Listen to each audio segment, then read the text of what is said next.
นี้ต้องกราบสวัสดีและสวัสดีพ่อแม่พี่น้องกันเมื่อสงบสุขุนมื้อนี้ก็น้องสนใจก็อยู่น้องลูกเคียดคือเก่าพี่น้องเนาะมื้อนี้แม่น้ำใจเด็กมาสอนพี่น้องเป็นน้องใบเนาะน้ำใจเป็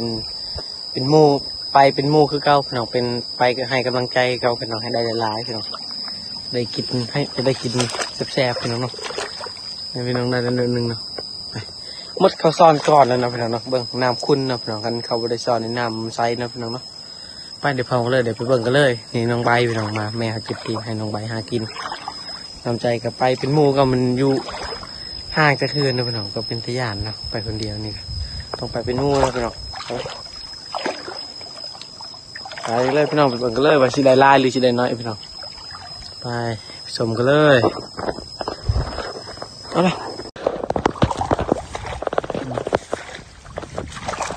น่าจะรู้อยู่ใช่ไหมทุกข์พร้อมจะสวยเลยโอ้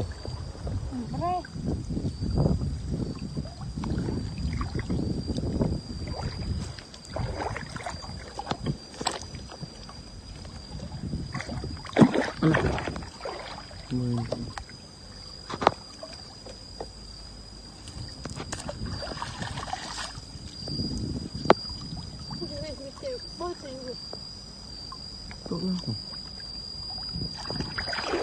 มันจะความมั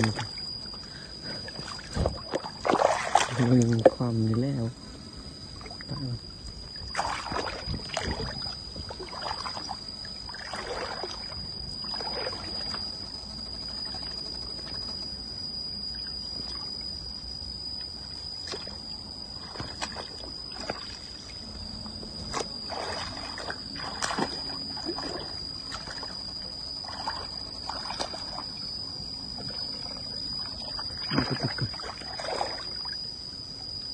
นำตรงไปทางใดนะไปตรงไปไหนใช่ก็ได้นะ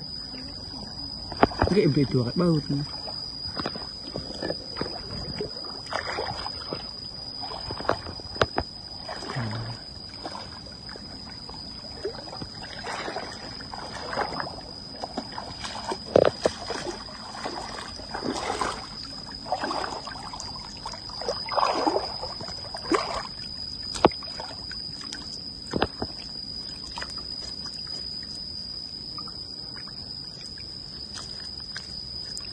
อย่างเท่าไรค่ะตามจุดนี้นะแรงใจทั่วเลยเหรอแรงใจทั่วบนเลยให้ตัวตัวข้างบนก่อน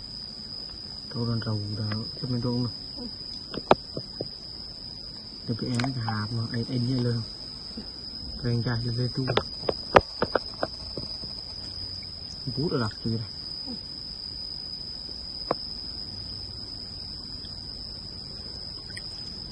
ตาเนี่ยเป็นมีคลิปมีชอบเลย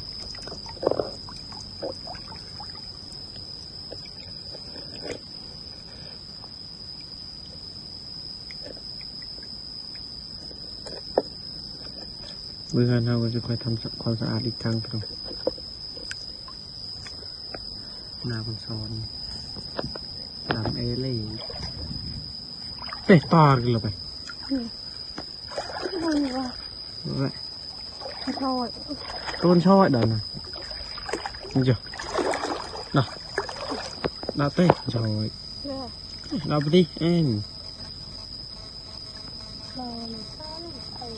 เราไปกินช่อยไม่ใช่เราไปกิน